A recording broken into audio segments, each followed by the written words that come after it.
صحي تاريخ زشلما راقفتي ددبيت الشما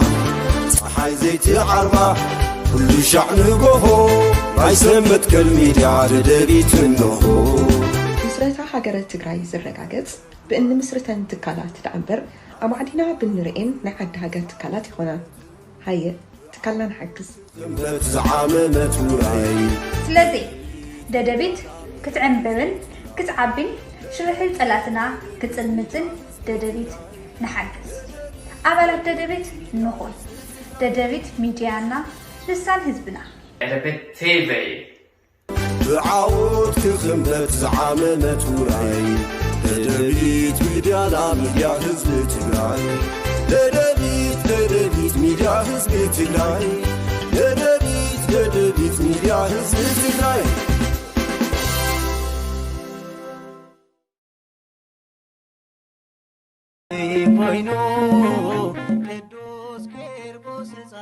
ደብረ ሕይወት ቅዱስ ጨርቆስ ቤተ ክርስቲያን ኣብ ወረዳ ጉሎ መኸዳ ጣብያ አዲስ ዓለም ቅሸት ልጋት ዝርከብ ኣብ እዋን ሃፀይ ገብረ መስቀል ብ537 ዓመተ ምህረት ዝተሃንጸ ከባቢ 1480 ዓመት ዘቑፀረ ነባርን ታሪኻውን ደብሪ እዩ። እዚ ኣብ ከባቢ ዛላምበሳ ኣብ ዶብ ኢትዮ ኤርትራ ቅሸት ልጋት ዝርከብ ንኽልቲኡ ህዝቢ ዘገልግል ዝነበረ ቅዱስ ደብሪ ኣብ 1990 ዓመተ ምህረት ኩናት ኢትዮ ኤርትራ ብመድፍዕ ተወቂዑ ከቢድ ጉድኣት በፂሕዎ بخفال تسجينو دحر مصنح كاب 1998 ዓመተ ምህረት ከም በሐድሽ ተሰሪሑ ኣብ 2007 ብምምራቅ ንኸባቢ ኤርትራ ዝርከባ ገለባ ሃም አረገን ካልኦትን ከባቢታት ግልጋሎት እናሃበ ጸኒሑም ሕዚ ኣብ ዝነበረ ኩናት ጽንተትውን ኣብ 2013 2015 ዓመተ ምህረት ብዝኸፍአ ተደብዲቡ ፈራሪሱ ኣመንቲ ተኸባቢ ምስ ፈጣሪኦም ዝራኸብሉ ጸለቶም ዘብጽሕሉ ደብሪ ሓሪምዎም ንኹሉ ኣማኒ ብፍላይ ድማ ተወለድቲ ዝኸባቢ ኣብ زهاللخم هاللخم قدوس ጨርቆስ ይሓልኹም ነዚ ብዙሕ ሊቃውንቲ ዘፍሬ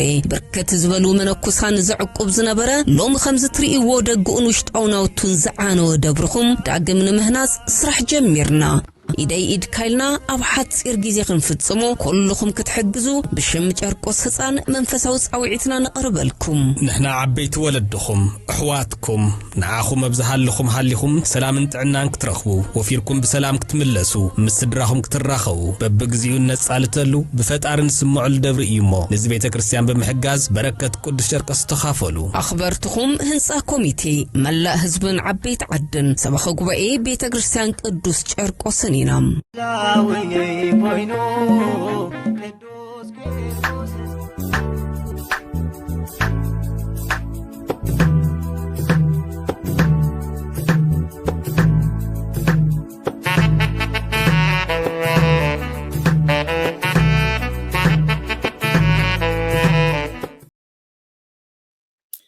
سلام تعني أبلي كبرات بيت سبدة ميديا ومتعاطاتلتي مدى بكاوخم نواهم فبزلهم معدي ساعات القطاطرة سلام تكون لنا منه دلوت ميديا والساعزين نقروه مدى بكاوخم نواهم حيثنا قريبنا لنا سنة صنيحكم مدلواتنا تكافلوا عدمنا أي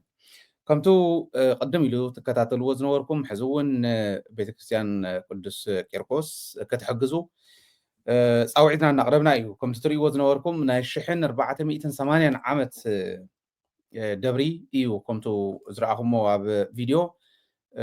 ፈራሪሱ ዘሎ ብዙሕ ግዜ ዕንወት እንዳገጠሞ ዝመፀ ብብዙሓት ጸላእቲ ከምዚ እንዳዓነወ ዝመፀ እዩ ነገር ግን ፈሪሱ ዘይፈርስ ጠፊኡ ዘይጠፍእ ኮይኑ ምጽንሑ ናይቲ ህዝቢ ጅግንነት ናይቲ ህዝቢ ድጋፍ ስለ ዘለዎ እዩ በዚ እቲ ህዝቢ ከምቱ ኣብቱ ማስታወቂያ ተሰምዕዎ ዝነበርኩም ተጸልዩ ወፊርና ክንመለስ ጸላእትና እውን ከየጥቁዕና ከምቲ ኩሉ ግዜ ዝብሎ ንኣማኒ ቀሊል እዩ ኣብ ትግራይ ዝኸይድ ዘሎ ብምንታይ ዓይነት ሓይሊ ብኸመይ ዓይነት መሳርሒ ስለ ዝገጠምናዮም እንታይ ዓይነት ትሕዝቶ ስለ ዘለና ኢና ወፂሕና ዝብል ሕቶ ሓቲቱ ክምለሰሉ እንድሕር ኮይኑ ትኽረኽቦ ዝኽእል እዚኦምን ከምዚኦምን ዝበሉ ሓይልታት ስለ ዘለውና እዩ ዝብል እዩ ግን ካብኡ እውን ሓሊፉ ካብቲ ንኣማናይ ዝህቦ ትርጉም ሓሊፉ ናይ ቱሪዝም መስሕብና ስለ ዝኾኑ ከምዚኦም ዝበሉ ናይ ግድን ክንሕግዝ ክንክእል ኣለና ከምዚ ፈሪሱ እንዳረኣየ ዝሓልፍ ክርስቲያን ኣይኮነን እስላማይ እውን ኣይህሉን ምክንያቱ ቅርስና እዩ ትሕዝቶና እዩ ሃፍትና እዩ ታሪኽና እዩ እዚኦም ኩሎም ኣብ ግንዛቤ ውሽጢ ብምእታው نزو بيتكريستيان كتحجزو بأخبرات يتصوع عناون كلنا إجامنا إنه في اللي زغنا رجعنا عيدا دبيت تملقتنا محلاف دا كم تول كم بلاتفورم غوين يقلقل اللمبر كابزونو لزلنا العلي ما نم تقراواي قبل كم زغلن كحجز كم زغلن من ما يتراترن أكاونت نيركم يقول لك زيتو فيديو داتا مالسكم رأيوه already بد أكاونت نصوت حجز تقول يهم مالتيو أزيهم زول خوينو نايلهم مربنا كنجمر من الباش أما أخل ناي جحلت معدن زملكت بوداو بود كريئكم يه نجرجن أقدم بيله بتعمي زتدنق كله زجرمني قد محزون دا سرحنا له سلز مصانا بزي مسرحنا بزي أنا أبتكبر بزي مركبنا زخون زلو انتايو زبله تግራይ نخلنا زحسبنا زخون حدا مردأ تقروا لكم غزياو كونسل زبال ወይ ከዓ غزياو ቤት ምክሪ ዝባሃል አጣይሾም ሰብ ግዜ ኢና ባህልቲ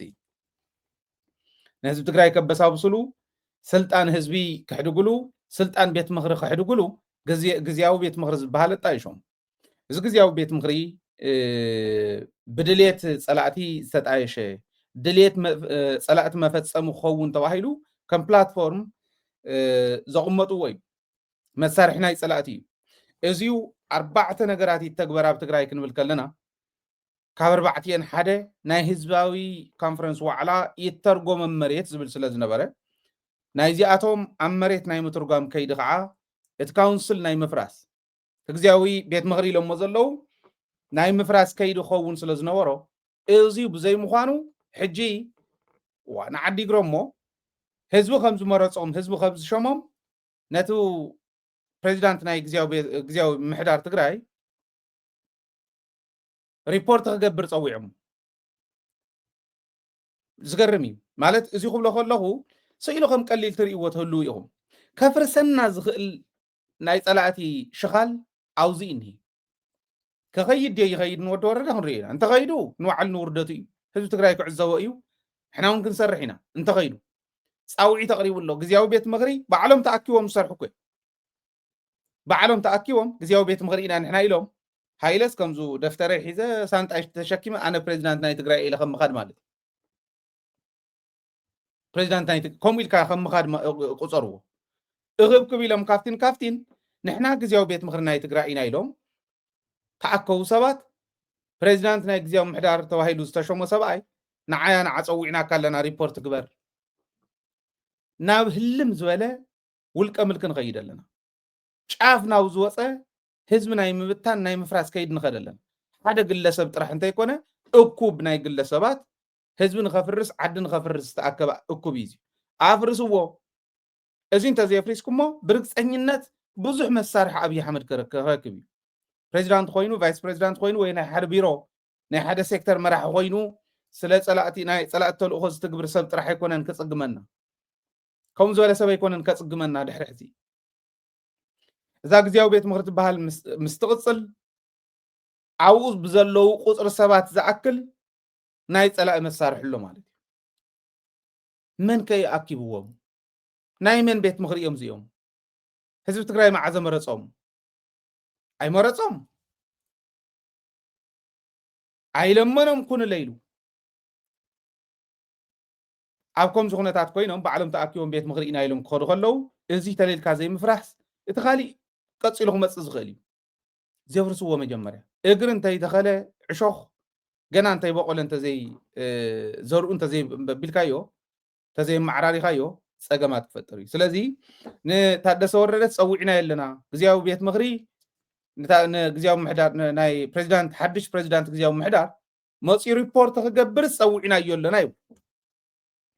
ንዓለም ይግረሞ እቲ ህዝቢ ዝመረፆ ቤት ምክሪ ይፍረስ ተባሂሉ ፈሪሱ እኩብ ናይ ግለሰባት ናይ ስልጣን ህሩፋት ቤት ምክሪ ኮይኑ ፀዊዕና እዩ ኣለና እዩ ፅቡቅ መን እዮም እዚኦም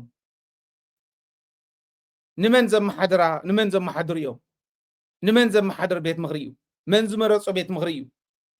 ብስሩኸ እስካዕሎም ማዓንቲ ክፀንሕ ዲ ነይርዎ ህዝቢ ትግራይ ህዝባዊ ዋዕላ ዝገብረሉ ድሕሪ ናይ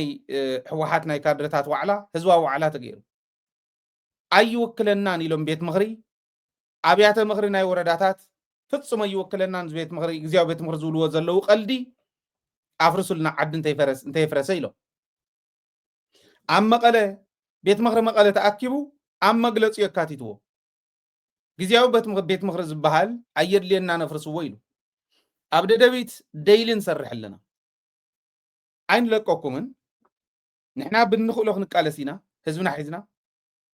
ንጌታቸው ኣባሪርካስ ብዙሓት ጌታቸው ዘለውዎ መስርሕ እንዳተጣየሸ እንዳሃለወ ወሰኽ እንድሕር ኢልካ በዓልካ እውን ኣለኻዮ ማለት እዩ ኣየድልን እዚ ኣብይ ኣሕመድ ፈቂዱ ነይሩ ዶ የተባሃለ እንድሕር ቤት ምኽሪ ከድልየና ኢልኩም ናይ ብሓቂ ሓቂ እቲ ጀኒውን ዝኾነ ልባዊ ዝኾነ ድሌት ንህዝቢ ትግራይ ከተገልግሉ እንድሕር ደሊኹም እቲ ቤት ምኽሪ መልስዎ እኽብ ካብ ንሕና ውድብ ኢለ እንተዘጣይሽ ነይረ ኣነስ ኣነ ኣለኹ ማለት ኮይ ዝኾነ ሰብ ውድብ እየ ኢሉ እንድሕር ጣይሹ ወይ ማሕበራት ኢና እንተ ኢሎም ኣብኡ ኣለዉ ማለት ኮይ ከምኡ ጌርካ እዩ ዝእቶ ህዝቢ ዝመሓደር ከምኡ ጌርካ እዩ እዚኣ እናረኣኹም ስኽ ትብሉ እሞ ብትግራይ እኮ ዝግበር ዘሎ ኣዲስ ኣበባ ከይዶም ከምቶም ባንዳታት ኣዲስ ኣበባ ከይዶም ኣይኮነን ዝገብርዎ ዘሎ ኣብ ትግራይ ኮይኖም እዩ እዚ እናተሰርሐ እናሃለዎ ዓዲ የመሓደር ኣለኹ ኢሉ ከፍ እንተኢሉ መን እዩ ዘመሓደር ዘሎ ደኣ ንመን እዩ ከመሓደር ከመይ ዝበለ ሰላም እዩ ከምፅእ ንመን እዩ ከኣሊ ንመን እዩ ክመርሕ ተዓዲ መርሓ ነይረ ኢሎም ከምዚኦም ዝበሉ ሰባት ንመርሕ ነርና ኢሎም ኣብ ታሪክ ናይቲ ዓዲ ክቕመጥ ድዩ ይገርመኒ እዚኦም ክተስተኻኽሉ ክትክእሉ ኣለኩም ኣነ መን እዩ ዘመሓደራ ትግራይ ዝብል እውን ብጣዕሚ ዝገርመኒ ዘሎ ክፈርስ ኣለዎ ኢሉ እንዲት ህዝቢ ዝመረፆ እንዲት ዘመሓደር ቤት ምኽሪ ኣብያተ ምኽሪ እንዴን ዘመሓድራ ዘለዋ ተናይ ጣብያን ናይ ወረዳን ኣብያተ ምኽሪ ኮይን ዘመሓድራ ዘለዋ ናይ ክልል ኣብያተ ምኽሪ ተናይ ክልል ቤት ምኽሪ ኣፍሪሶም እዮም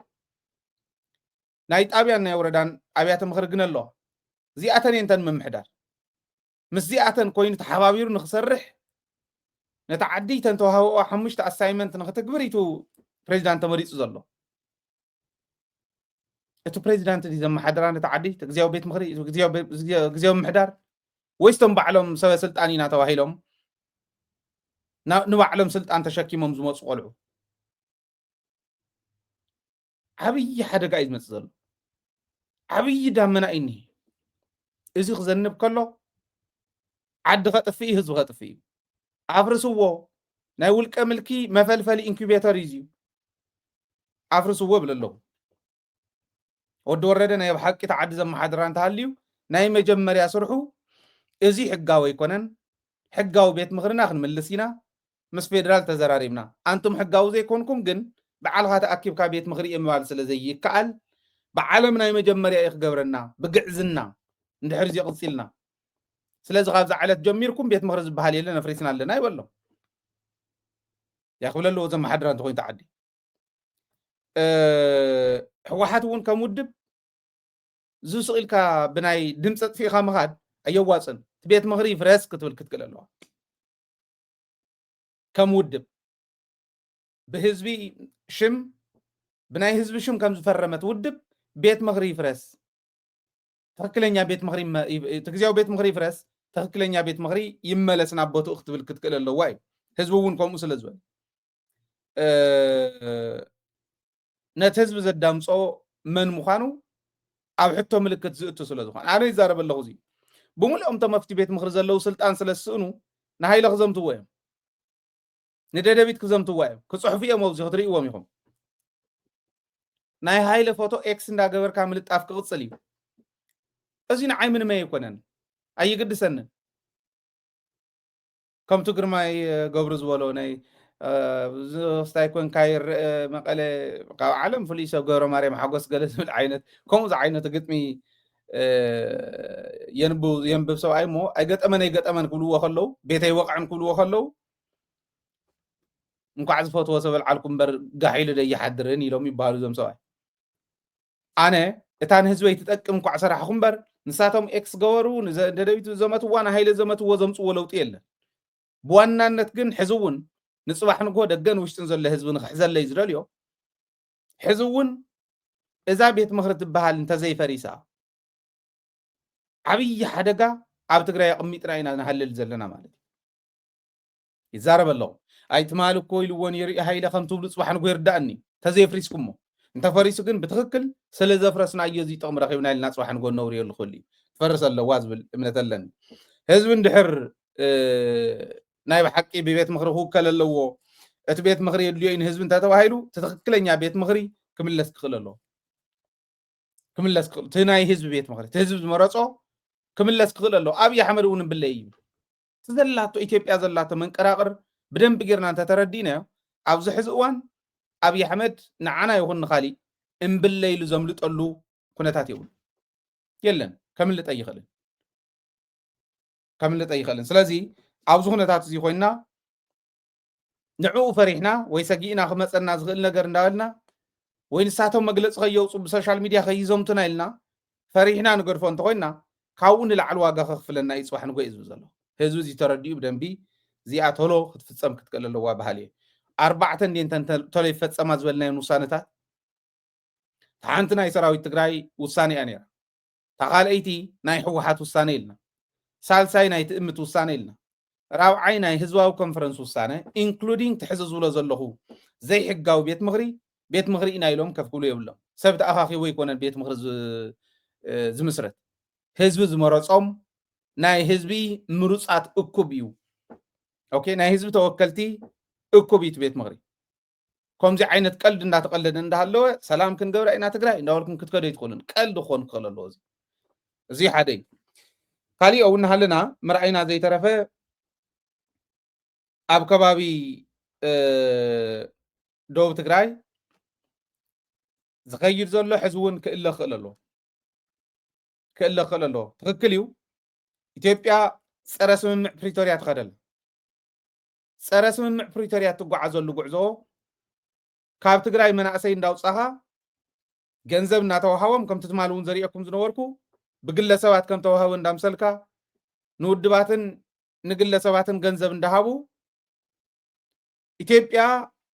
ትግራይ እናበሳበሰት ትኸደሉ መንገዲ እዮም ዘደላድሉ ዘሎ ነዚዩ ሓደ ፅቡቅ መርኣያ ዝኸውን ኣብ ማሕበራዊ ሚድያ እውን ለጢፎሞ ጅግንነት መሲልዎ ምስ ዓዶም ከዲዖም ገንዘብ ይወሃውን ዘለዉ እንዲናልና መቀዳማ 5000 ኢሎም ወሲዶሞ ምስ 5000 ይውዎምን ዘለዉ ብወርሒ ተወሰኑ ቆልዑ እዮም ብዙሕ ከይመስለኩም ቁም ነገር ዘለዎም ከይመስለኩም ንመታለሊ ግን ገንዘብ ንህበለና ኢሎም ኣብ ማሕበራዊ ሚድያ ዝለጢፎም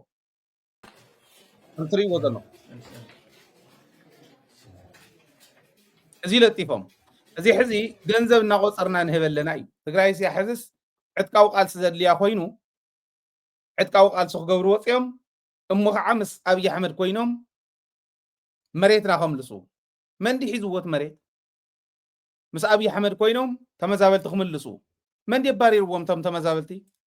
ከይምለሱ ዝገብሮም ዘሎ መንዲ መሬቶምን ገዝኦምን ዝወስደሎም ዘሎ ዝህገረሎም ሰፈርቶም ፅየስፊሩ መሬት ህዝቢ ትግራይ ወሪሩ ኣይወፅን ዝብል ዘሎ መንዲ ምስኦም ኮይና ሲያ ገንዘብ እንዳሃብና መንእሰይ ታሊልና ወሲድና ትግራይ ኣፍሪስና ሰራዊት ትግራይ ኣፍሪስና ምስ ኣብይ ኣሕመድ ኮይኑስ መሬተይ ከምልሰለይ ኢሎም ይዛረቡ እዚ ሕዚ ኣብ ማሕበራዊ ሚድያ ዝለጠፉ ኣብዳ እሞ ተረቢሎም ዘየርኢና ንኩሎም 10 ዘይመልኡ ቆልዑ ኣለዎም 10 ዘይመልኡ ቆልዑ ተኣኪቦም ነዚኣቶም መተሓባበሪ ተመዲብሎም ማዓት ገንዘብ ብኢትዮጵያ እናተመደበ ሽሻይ ዝበሃል ቆልዓ ሸማረ ዝበሃል ናይዚኦም መተሓባበሪ ኮይኑ ተጋደልቲ ትግራይ ናብ ሓራ መሬት ናብ ዝብሉ ኣብኣ እናተመላለስን እንባዕሎም እዮም ትሪእዎም ዘለኹም ናብኡ ንክኸዱ ንኸታልሉ እዩ ብ5000 ዝታለል ሰብ እንተዝህሉ እንታይ ክገብር ክቃለስ ነይሩ ብቀደም ኣይቃለስን እኮ ተጋዳላይ እቲ ከዳዕ ግን ከዳዕ እዩ ሓላፊ ኮይኑ ተመዲቡ እውን ሓላፍነት ንኢስና ኣነ ፕሬዚዳንት ኮይነ ውልቀ መላኽ ኮይነ ዘይገዛእኹም ኢሎም ዝሃደሙሉ በዓል ጌታቸው ተስታውስዎ እዩ ብዋናነት ግን ነዞም ከም ዝበሉ መናእሰይ ንምትላል ገንዘብ ካብ ኢትዮጵያ እናተዋሃቦም በዓል ክስተዶ ዝበሃሉ ሚልዮናት ንውድባት እንዳሃቡ ትግራይ ንምብስባስ ዝኸድዎ ዘለዉ ከይዲ ኣይኾነን ድሕሪ ሕዚ ከውነ ይኽእልን ሓደ TDF እውን ዝፈርሰ ኣይኮነን ብኸምዚ ዝሽወድ እንተዝኾን ኣይቃለስን ብቀደሙ ይህቡ ነይሮም እንዲኦም ባዕሎም ብልፅግናስ ብኸምዚ ዝታለል የለን ክብለኩም ደልየ ኣብ 5-6 ዝኾኑ ቆልዑ ግን ከምታ ትርእይዋ ዝኒኹም እዚኦም እዮም ቶም ቆልዑ ካሊእ የብሎም ካሊእ እንተዝህልዎም لك كم أبي حمد ربيهم مرأينا نيرم زيهم يوم تنبرخان نيوز بحال حموش شديش تزخون تعاد سرت زي وزو نزيهم جنزب مديوم جنزب ندهاو بجنزب سيا عدهم زشطو مناسي تقرأ له يا تواهيلو خمس غير ميرينا ما حبراو ميدا نغفل لنا نمبالي جزيوهم تواهون اللهم تاريخكم تبلاشو اللهم صار عدكم صار هاجركم صار هزبكم صار اللهم بر نتقراي ازين دحري زمل سايكون يعني حجي انتاي يقول لي ازياتهم طرح يكون ኣብ ከባቢ ራያ እንታይ እንዳበልና ኢና ፀኒሕና ኣብ ከባቢ ራያ ኣብ ወሰን ዓፋርን ኣምሓራን ይስልጥኑ ነይሮም እዩ ቅድሚ ሕዚ ስልጥኑ ሰባት ኣለዉ ነዚኦም ናብ መስመር ክትሕዝዎም ክትክእሉ ኣለኩም ነዚኦም ዘታልሉ ዘለዉ እቶም ስልጣንና ተሓዲግና ዝብሉ ሰባት እዮም እዚኦም እውን ካልኦት ከየታልሉ ከይውስኹ ብደንቢ ብስነ ስርዓት ምርዳእ የድልዩ ነቲ ህዝቢ ዝብል እንዳሕለፍና ፀኒሕና يسلطنو نيرم كم زسلطنو تعبي نجر بتاعم زجرم يسلطنو خمس نبرو سراوي تقرايون يفلتي حوحاتون فلتيها دحار نارد أنا مسكدنا سراويتون مجلس مصوصة ناخوف مسكدن ساتهم جن على تجنزب ناو حدا مسكده خاف تقراي تواريرهم باجي تقراي من دافر رمو كباخونو لزخول المنجدنا تعصو مسكده يتاچو كاب زخدنا زه فلاي already تمجب نداو حدهم مزيم كاو إثيوبيا نخوهاوم كافتين ناتقرمه نخوهاوم يجبر له جن النادخم سلز مسألة مبتان جميل مبتان مسجمرو بارتتاتون هذي بقى كعلم خمس خون كاس صراحة سجم يقول لنقلتات يلو مريقو سديدو دجن نشويت بيتو تمسنا يتارينا نبرخان خيدي تمسنا يتاني رومان كمزي جرام سديدو نزن كمزي زجبر عز الله ودبات جنزبي وهابن اوكي تريسيت مالري اكومي ازي إثيوبيا تغبرو زلاي ازيو صراوع البريتوريا من تاي اوع البريتوريا سلاماوي بزخونه منقد خنود كينات تطو كنبل زبل فيرما سلازنبره ناي عفار تغادلتي ناي اغو تغادلتي كاب تግራይ ንኽወፁ እቱ ጨፍጨፍትና እንዳምልቆ ሰደድ ዝነበረ ግዜያዊ ምሕዳር እዚኦም ንኽወፁ ገይሮሞ ናይ ቅማንቲ ሓቱ ነይሮም ምስ ትግራይ ኮይና ኣብ ትግራይ ኮይና ክንቃለስ እንደሊና ዓድና ሓራኽ ነውፅ ዝብሉ ናይ ኣገው ከምኡ ይብሉ ነይሮም ናይ ዓፋር ከምኡ ይብሉ ነይሮም እዚኦም ንኽምለሱ ኣብ ትግራይ ቦታ ሲኢኖም ናብ ዓዶም ንኽምለሱ ቃልሶም ንኽብርዕን ዝገብር ዝነበረ ግዜያዊ ምሕዳር وعل بريتوريا سلازي فقد لنا داولي وعل بريتوريا سلاز فقد دي تقراي نخفرس جنزب ناتموله ناتوهاو تقراي نخفرس زغي من سيد تاللو زلو وعل بريتوريا مدلل دال دزيو كومديم زحاسبو بريتوريا كنفصم تخوي الناس مس ابي حمدينا يولنا خمس نبره تقول عادي ازي اتوم بوليتيكاون زردوم يكونن غنا قلعيوم مساكين كبتو ودو بيتو زرعهم مالتي ፖለቲካ ክርዶ ይኮነን ፖለቲካ ናበይ ገጹ ዝብል እውን ዝርዶኦም ቆልዑ ይኮን ገና እዮም ክንዱ ዝኣክል ዝጠንከረ ይኮን ስለዚ እዚኦም ሒዞም ክኸዱ ከለው ፀረ ውዕል ፕሪቶሪያ ደ ይኮነን ይትሕት ኩልና ከም ንርዶ ፀረ ውዕል ፕሪቶሪያ ይሰርሑ ኣለው እዚ እውን ሪፖርት ክግበር ይከኣል ኮይኑቶም ቆልዑ ምንም ዓይነት ለውጢ ከምፅ ዝኽእሉ ነገራት ኣይኮኑ ክጎድኡ ዝኽእሉ ይኮኑ ንባዕሎም እዮም ክጉድኡ እምበር كمتا جنرال ودن بيتي زبلا زنبره نوعلم يوم خبلعكم يوم يولم كم زنبره خبلعكم يوم ينانو لم زلنا نمبر كقول زخون لو تخمس زخون قلعيكون قلعيهم جنا ايدل دلول بوليتيكاونز فولت ايكونن بصر وانترقم زلو لو تخمس يقول هزواو مسارة زيولو كم قبري صار زخون كادو ابعد لو تخمس ايكالي خبلعيهم خطافيهم مسارحنا أبي أحمد قن قونيو كم تازخون وازلو تأمرك فترة زخول قول عيكونن كو أوردي بقليل زود داي جن سارة بريتوريا خدو الليل كا دبلوماسنا إثيوبيا نخودق مقبري هذا صبق التواتيو دبلوماسنا إثيوبيا عاد أمت كنا بلون خلينا بزي مغنياتو سارة حزبي سارة سلام ፀረት ውዕል ፕሪቶሪያ ስለ ዝኾነ ተኸይዶም ማለት እዩ እዚ ከምዚ ኢሉ እንዳሃለወ ግን ኣብ ራያ ከባቢ ኣብ ደቡብ ትግራይ ሕጂ እውን ዝሰርሑ ዘለው ሓለፍቲ ኣለው ይፈልጥ እየ ወዲ ወረደ ባዕሉ ንሕወሓት ሓቲትዎም እዩ ገለገለ ሰባት እከለን ዝበሃሉ ሲፅንሑ እንዶ ኢልዎም እዩ ከምኦም ዝበሉ ሰባት ግን እንታይ ይሰርሑ ኣለው ሕዚ ንርአዩ ንኣብነት ሃፍቲ ኪሮስ ናይ ዞባ ደቡብ መማሓደር ዝነበረ እዩ ዞባ ደቡብ መማሓደር ኮይኑ ዝነበረሉ እዋን ዝነበረ ኔትወርክ ተጠቂሙ እንታይ ይብል ወዲ ወረደ ካብ ወረዳ እስካብ ዞባብ ዘሎ ከም መዓራሪ እየ እንተኢሉ ክንቃለሶ ኢና ይብል ራእይዎ ትድልየት ስልጣን ካብ ስልጣን ካን ዘይምውራድ ዝግበር ዘሎ ከም ምዃኑ ጥራሕ ራእዩ ናብ ምንታይ ክንከዲና እዚኦም ሕዚ ክእለን ድዩ እንዳሓሸ እንዲ ዝኸድ ዘሎ ከምታ ናይ ትማል ዝረኣኹማ ናይ ትግራይ ጉዳይ ካብ ዝኸፍአ ናብ ዝሓሸ እዩ ዝኸድ ዘሎ ሕዚ ናብ ዝሓሸ እዩ ዝኸድ ዘሎ ተነኣሰ ምንባብ ጀሚሮም ኣለው ውድብን ሰራዊትን ውድብን ትግዚያዊ ምሕዳርን ሰራዊትን ትግዚያዊ ምሕዳርን ምንባብ ጀሚሮም ኣለው this is good ዓብይ ጅማሮ እዩ ፅቡቅ ጅማሮ እዩ እዚ ንቅድሚት ከሳግረና ይኽእል እዩ ኣብቱ ዝነበረሉ ቦታ ክዘልቅሉ ዘይኽእሉሉ ኩነታት ምስ ተፈጠረ ስልጣኖም ክሕደጉ ምዃኖም ምስ ፈለጡ ግን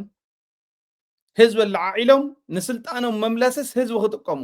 ዝኸዱ ዘለው ህዝቢ ክነቃሓሎም ይግባእ ወዲ ወረደ ካብ ወረዳ ናብ ዞባ እስካዕ ዞባብ ዘሎ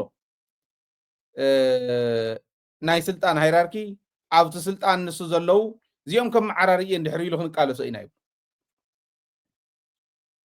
ትሕቶኦም ንህዝቢ ዞባ ደቡብ ዘድልዮ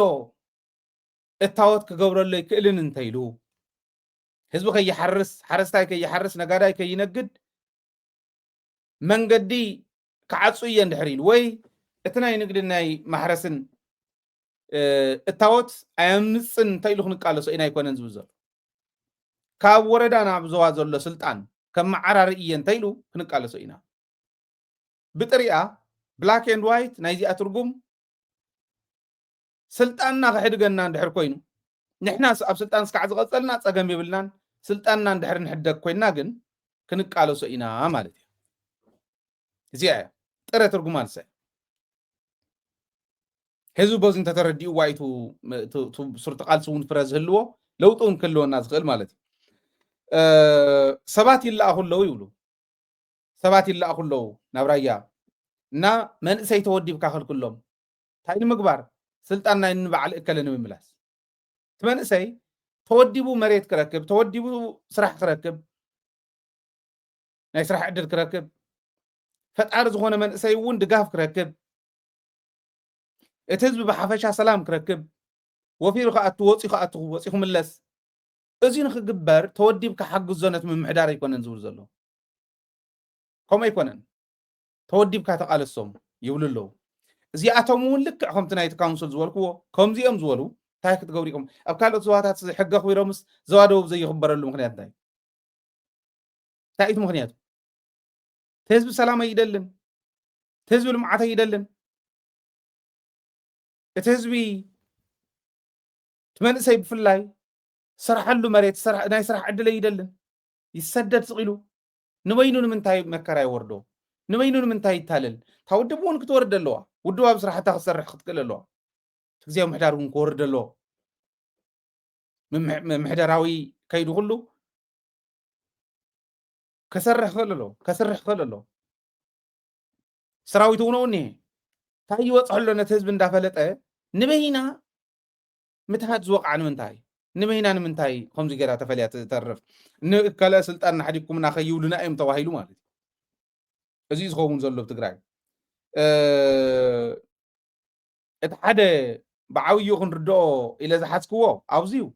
ማለት ምፀላእ ኮይኖም ሕወሓት ንምፍራስ እንዲቱ ዕላማ ቀላል እንድያ ቀላል እያ ካብ በዓል ጌታቸው እውን ዝገብርዋ ዘለው እዚኣ እያ ምፀላእ ኮይኖም ሕወሓት ንምፍራስ እዩ እዚ ንምግባር መራእያ እዚ ንምግባር እዮም ዝኸዱ ዘለው ዝብል መራእያ ዝኾነና ከም ናብ ስልጣን ሕዚ መፅኦም ዘለው ተጋርራዩ ህዝቢ ትግራይ ነዚኦም ኢንቨስት ገይሩሎም እዩ ብገንዘብ بخاليو أوزو درجة زي نخوصحو انتنا أسنا بسلطان زيون نخومصو حزب تግራይ ዋጋ ከፊል ሎም ከዲዖም ግን ኣብ መወዳእቱ ትማሊ ንኣብይ ኣሕመድ ተጎንቢሑ ዝልምን ንህዝቢ ትግራይ ከውድእ ዝደለየ እዩ ፅልእና ምስ ኣብይ ኣሕመድን ጉጅሉኡን መንጨብጨብትናቱን እምበር ምስ ህዝቢ ኣይኮነን እንዳበሉ ዝዛረቡ ዝነበሩ ሰባት እዮም እዚኦም ክንደያ ኢኹም ትሪእዎ ዘለኹም ደግመን ደጋግመን እንዳልነው ጠባችን ከአብይና ከተላላኪዎቹ ጋር እንጂ ከአማራም ይሁን ከሌላ ህዝብ ጋር አይደለም ይህ ሊሰመርበት ይገባል ሰራዊታችን ህዝባዊ ነው ይላል ክንደያ ኢኹም ኢልኒ ለሙታ ሸይሞም እዩ ትማሉን አልዕለልኩም የ ናይ ትማል ፕሮግራምና ተመሊስኩም ራእይዎ መነመን እዮም ተሸይሞም ዘለው ናልባሽ ምስትዋስ ዝኣክል ጌታቸው አማኻሪ ናይ አብይ ኮይኑ ብሚኒስትር ማዕርግ ናይ አብይ አሕመድ ናይ ኢስት አፍሪካ አማኻሪ ኢሎም ጉዳይ ሕወሓትን ጉዳይ ሻዕብያን ይኽጥምት ይብለና ነይሩ ሓደ የላዕ ክንደያውን አማኻሪ ብሚኒስትር ዲኤታ ማዕርግ ናይ ሚኒስትር ዲኤታ ናይ ትምህርቲ ሚኒስትር ዲኤታ አማኻሪ እዩ ኮይኑ ናይ ብርሃኑ አማኻሪ እውን ኣይኮነ ብርሃነ ገብረ ኢየሱስ ናይ ትግራይ ብልፅግና ሓላፊ ኮይኑሎ ሽሻይ ማረ ናይዞም ዓንተወይ ዝረኣኹሞም ሸፊትና ዝብሉ ቆልዑ ናታቶም ሓላፊ ኮይኑሎ ተሓባበሪ ጣዓመ እውን ናይ ማሕበራዊ ሚድያ ናይ ብልፅግና ናይ ማሕበራዊ ሚድያ ሓላፊ ኮይኑሎ ረዳ ሓለፎም ብሚኒስትር ዴታ ማዕርግ ናይ ኮሚኒኬሽን ኣማኻሪ ኮይኑ እዚ ዝብሉ ዝነበሩ እዮም ግን ናይ ጌታቸው እውን ትማለ ስሚዕኩም እየ ብቃል ብድምፁ ፀላእትና ዋላ ሓደ ትግራይ እንተኾነ ሓደ ትግራዋይ እንተኾነ ትግራዋይ ስለ ዝኾነ ጥራሕ ኣብ ዝኾነ እዋን ዝኾነ ነገር ክገብር ኢሎም ስለ ዝፈርሑ ናብ ስልጣን ኣይእትውዎን ኣይድግፍዎን ኣይቕበልዎን ተጋሩ ስለ ዝኾና ጥራሕ ዝብል ዝነበረ ጌታቸው ትማሊ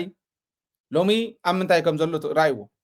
ክንደያ እውን እዚ ዝብል ነይሩ ደጊምና ደጋጊምና ንብሎ እንተሃለወ ይብል ፅልእና ምስ ኣብይን ምስ ተላኣኽቱን እዩ እምበር ምስ ህዝቢ ኣምሓራ ኣይኮነ ምስ ካሊእ ህዝቢ ኣይኮነን እዚ ክዝመረሉ ይግባእ ክስመረሉ ይግባእ ሰራዊትና ከዓ ህዝባዊ እዩ እቲ ትማሊ ህዝባዊ ዝብሎ ዝነበረ ሰራዊት ሕጊ ከኽብር ከሎ ቁፅሪ 2 ቁፅሪ 3 ማህተም ዝበሃሉ መሬት ትግራይ ንምውራር ሪሶርስ ትግራይ ንምውራር ክመፁ ከለው ሰራዊት ሕጊ ከኽብር ከሎ ግን ክንደያ ይኹን ካልኦት ዝበልዕዎ ዘጥፍእዎ ዝሰረቕዎ ክሕተትሉ ምዃኖም እቲ ሰራዊት እናረጋገፀ ክኸድ ከሎ ግን በሪር ከይዱ ናብ ኣብይ ኣሕመድ ተጎንቢሑ እዚኦም ሕዚ ጥራሕ ከይመስለኩም ኣነ ስኢልና ሒዝና ዝፀናሕና ሓደ ሓቂ ክነግረኩም ኣብቱ መፃረይ ጉጅለ ተመዲቡ እቲ ናይ ሌብነትን ናይ ምስፀላኢ ምስራሕን ሓፂን መፂን ይኹን ቅድሚኡ ዝነበረ ድሕሪኡ ዝነበረ ናይ ኮሚሽን ናይ ወርቅን ናይ ግዛዕን ዝቕበሉ ዝነበሩ ሰባት ኣብኡ ዘይበልናዮም ነገራት ኣለዉ ንኣብነት ክንደያ ምፀላእ ትሰርሐለካ ኢቲ ዋና መገምገም እዩ ትሰርሕ ነርካ ኢኻ እዩ ሱዓለ ታኽልቲ ይራኸብ ነይሩ ሱዓለ ታኽልቲ ይራኸብ ነይሩ መረዳእታ ይበፅሕ ነይሩ ብዛዕባ ቃልስና መረዳእታ ንፀላእ ይበፅሕ ነይሩ በዓለ ታኽልቲ ኣበይ ከም ዝነበሩ ነበይ ከም ዘለውን ስለ ንፈልጦም እዚ ትኽክል እዩ ክንደያ ቅድሚ ሕዚ እውን ናይ መቐለ ዩኒቨርሲቲ ማለት ንፈልጠን እንዲና ኣበይ ከባቢ እንታይ ዓይነት ንብረት ይሽየጥ ናይ መቐለ ዩኒቨርሲቲ ንብረት ክግዛእ ከሎ ከመይ ገሮም ይገዝእዎ ክንደይ ሙስና ተሰሪሑ ዝብል ብደንብ ጌርና ግጥም ኣቢልና ንፈልጦ ኢና ኦኬ ኣፃሪና ብኢድና እስካዕሎም ዝሓዝናዮ ኣሎ እነፃርዮ ዘለና እውን ኣሎ ክነፃሪ ኢና ክነውፅእ ኢና ንምንታይ እዮም ሃዲሞም ዞም ሰባት እዚኦም ዝብሉ እንታን ክርዳእኩም ኢለ ተገብሩ ሃዲሞም ከይዶም ባይዞ መብዛሕትኦም ቶም ዝሃደሙ ኣዲሲኒያ ሆቴል እንዲዮም ዘለው ኣብ ኣዲሲኒያ ሆቴል እዮም ዘለው ናይ ትግራዋይ እዩ ኣብዮም ዘለው መብዛሕትኦም ኣዲስ ኣበባ ኮይኖም እዮም ትዲኤ ዘመሓድሩ በዓል ተስፋይ እውን እንተይተረፈ ትዲኤ ዘመሓድሩ ኣዲስ ኣበባ ኮይኖም እዮም ማንም ሃዳመው እዩ ዘሎ ተመሊሶም እንታይ እዮም ክገብሩ ፅዋሕን ጎኒ ትግራይ ብምሉእ እግሮም ድዮም ክረግፅዋ ክንድድላዮም ገንዘብ ሒዞም ግሒጦም ንብረትን ሃፍትን ምስ ኣፍረዩ ሃፍቲ ህዝቢ ትግራይ ምስ ወረሩ ገዲፎም ሃዲሞም ታኾይን ተኻሊእ ዘይሃድም ታወይኖም ቶም ሰራዊት ዘይሃደሙ ኦኬ ንብረቶም ተተሓዞም ታይ ስለ ዝገበሩ ነቶም ሕዚ ሽዎም ዘለዉ ንብረቶም ንብረተ ጥሪዮም ሃፍተ ጥሪዮም ገንዘብ ወሪሮም ከቁዑ ከለዉ ሽልማት ኣብ ልዕሊ ሽለሙ እንታይ ስለ ዝገበሩ እዩ ተፈላለዩ ሰማይን መሬትን እንዲሁ ግልፂ እዩ ንህዝቢ ማለት እዩ ግልፂ እዩ ባንዳ ከምዛ መለስ ዝበላ ኣካፋን በማመኳሸት ሮኬት ማድረግ አይቻልም ከም ዝበሎ ነዚኣቶም ኣፅቢቕና ሽሞም ስለ ዝፀዋዕናዮም ጥዑያት ክንገብሮም ኣይንኽእልን ቁኑዓት ክንገብሮም ኣይንኽእልን ብቑዓት ክንገብሮም ኣይንኽእልን ክሒዶም እዮም ከይዶም ዓብይ ሓላፍነት ይዎም ህዝቢ ትግራይ ኣሚንዎም ህዝቢ ትግራይ ኣብ ስልጣን ኣውፂዎም ከብቅዕ ከሎ ከዲዖሞ ከይዶም እሞ ከዲዖም ክኸዱ ከለውስ ማለት ካብ ካሊእ ዓዲ ናብ መቐለ ይህደም እምበር ካብ መቐለ ካብ ትግራይ ሃዲምካ ናብ ኣዲስ ኣበባ ትኸይድ ነቶም መቃልስቶም ፈሪሖምስ ናፍቲ ንህዝቦም ዝጨፍጨፈሎም ከመይ ገሮም ክኸዱ ይኽእሉ ኢልኩም ተሓስቡ ዝኾነ ኮኔክሽን እንተዘይነይርዎ ዝኾነ ስምምዕ እንተዘይነይርዎ ዝተፈለጥዮም ከይዶም ምስ ተረዳእናዮም እዮም ከይዶም ንሕና ቀዲምና ኢና ተረዲእና እዮም ህዝቢ ንክርድኦም እውን ብደንብ ጌርና ፅዒርና ኢና እዚኣቶም ትማሊ ካሊእ ዝብሉ ዝነበሩ ሎሚ ኣብ ካሊእ ንሪኦም ዘለና ሰባት መን እዮም እዚኦም መን እዮም ነይሮም ገለገሊኦም ከምዙ ትርእይዎ ዘለኹም ኣብዚ ያው ገሊኦም ምንም ብካሊእ ክንፅውዖም እንኽእል ሰባት ኣይኮኑ ቀደሞም እውን ኣብኡ ዝነበሩ ስለ ዝኾኑ ኣብ ሰሙን እዚ ካብ ሸሞም ካብ በዓል ጌታቸው ክንደያን ከምቶም ካልኦት ዝፀዋዕኽዎምን ካብኣቶም ወፃኢ ካልኦት እውን ከምቶም ስእሊ ዝረኣኹሞ ሸይሚ ትግራዋይ እሱ እውን ሚኒስትር ይግበሮ ሚኒስትር ዴታ ይግበሮ ለውጢ ዘምፁ ሰባት ኣይኮኑ ኦልሬዲ ታ ትግራይ ፎትዮም ንፅድቂ ኢሎም ኣይኮኑን ገዲፎማን እዩ ንትግራይ ይትረፍ እሞ ነታ ውድብ እውን ክፀድቁ ኣይኮኑን ገዲፎማን እዩ ዓቕሚ እዩ ዓቕሞም መዚኖም እዩ ዓቕምና እንዳሓየልና ክንከድ እንድሕር ኮይንና እንታይ ክንገብር ኣለና ዝብል ፀኒሐ ክሪኦ እንዴ ግን ቅድሚ እንታይ ክርኢ ምስ ፀላእ ኮይኖም ሕወሓት ከፍርስዋ ይኽእሉ ኣብ ውሽጢ ትግራይ ኮይኖም ሕወሓት ከፍርስ ሞኪሮም እዮም ኣይከኣሉን ሕወሓት ኣፍሪሶም ውልቀ ምልከ ረጋጊፆም ዘለዓለማዊ ዝኾነ ስልጣን ክሕዙ ሞኪሮም እዮም ኣይከኣሉን መንእሰይ ትግራይ ኣታሊሎም ከምቲ ዓንተ ወይ ትርእይዎ ዝነበርኩም ወሲዶም ቲዲኤፍ ከፍርሱ ሞኪሮም እዮም ኣይከኣሉን ንምንታይ እዮም ዘይከኣሉ ሕወሓት ምፍራስ ዘይተኸኣለ ንምንታይ ሕዚ ከኸይዶም ጌታቸው ያ ላዕለዋይ ጠማቲ ናይ እዚአን ጌርካ ካልኦት እውን በዓል በየነ ኮራኩረኡ ትሕስድንኦም ናይ ሕስድንኦም ጫፍ ንክሰርሑ ጌርካ ክትፈርስ ትኽእል ዶ ኣብ ትግራይ እንዳኣተው እንዳወፁ ስልጣን ሒዞም ከፍርስዋ ዘይከኣል ውድብ ብደገ ኮይኖም ከፍርስዋ ይኽእሉ ባዕላን ከፍርስኒ ኢላ መፍረሲ ኣሒዛ እንተዘይከይዳት ኣሎ የለነ ይከኣልን ህዝቢ ትግራይ እውን ምፍራስ ኣይከኣልን ሕዚ ዝሓሸ ነገር እንሪኦ ዘለና ብደንብ ኣውዚኡ ሓዊስና ክነቕምጦ ንኽእል ኢና ኦፖርቹኒቲ ኣሎ ትዕድል ኣሎ ተለዊጥና ኢና ኣይኮነን ዝብል ዘሎ ዕድል ናይ ምልዋጥ ግን ኣለና ከመይ ንኣብነት ከምቲ ዝበልክዎ ታውድብ ከፍርስዋ ይኽእሉ ሰላም ዝምልከት ብዛዕባ ህዝቢ ወኪላ ሰላም ውዕል ሰላም ፈሪማ እንድያ ስምምዕ ተኽሲ ጠጠው ናይ ምባል ስምምዕ ፈሪማ እንድያ እዚኣ ከይትፈርሰና እንዲና ንጓየ ነርና ኩናት ከይመፅእ እንደገና ተኽሲ ከይመፅእ እንደገና እንዲና ንጓየ ነርና እዚ ረጋጊፅና ኣለና ባህል እያ ንምንታይ ታውድብ ጠንኪራ እንተኸይዳ ስራሕቶ ዝሓሰበቶ ኣብ ውሽጢ ኮይኑ ጠዋብእ እዝኒ ናይ ካልኦት ኮይኑ ክሰርሕ ዝኽእል የለን እዚኦም ተፀሪጎም ኣለዉ ከምቲ ትማል እውን ዘቕረብክዎ 9 መዓልቲ ክእከቡ ከለዉ ማእኸላይ ኮሚቴ ሕወሓት ተኣኪቦም ዘይተኣከቡን እውን ኣይንፈልጥን ደደቢት ስለ ዝነገረኩም እንተዘይኮይኑ ዝፍለጥ ነገር ኣይነበረ እንታይ ውፅኦም እውን ኣይፍለጥን ንሕና እንተዘይነጊርናኩም ስለዚ ታውድብ ኣይትወድቕን ማለት እዩ ታውድብ ብምውዳቓ ክመፀና ዝኽእል ዝነበረ ውድቀት የለን ማለት እዩ ሕዚ ጠንኪርና እንተኸይድና ካልኣይ ዕድል እንታይ ኣለና ንሕና ምስ ኢትዮጵያ ስምምዕነት ክንገብር ከለና ሽምግልና ክግበር ከሎ ምስ ካሊእ ከይትራኸቡ ዝብል የብሉን ዕድል ኣለና ምስ ካልኦት ንራኸበሉ ንምንታይ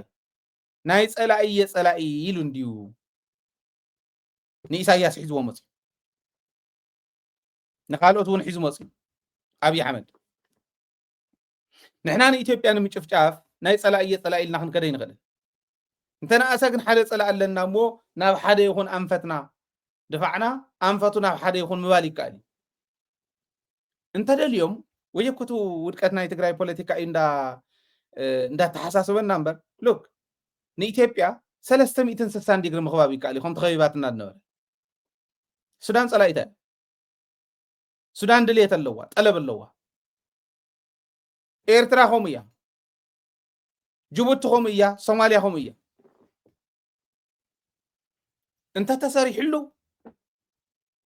إثيوبيا اختنا أنا يتغل انت راح يكون ناب تقرأي سجيدات تنورلو من قدم متشاوي كالي قال ده يكون دليت سلازل لنا إثيوبيا أنا متفا إثيوبيا أنا موقع يكون كم زوز الله نتقرأي سلام كتب عند حرزي تغل كوينا تو opportunity رأيوه تعدل الله جيبوتي كاب إثيوبيا زوها بكلة 5 بليون دولار بعمت consistent الغزل sustainable كون تدل يوريخي ياكو تحت خالي يليا لوز كتكبرو قليل إنه يجيبوا التحزي الصوماليا يفرفروا له من الصومالي لاند خوينا نيرترا وقينا عصب كن حزينا يقولوا له عصب كوينا الله كل حزي كلت هاجرات زين نجوبتي سقاتين إيرترا بدليت تهبم بخينا تشنيفهم يوصلوا نجوبتي سقات سلازي إيرترا كو ويت دبلوماسي ودق سلاز خو نمبر جبوتن إيرتران حبيرا كمصاي خلاين إثيوبيا كتداخملا اب تحت جبوت تختنبر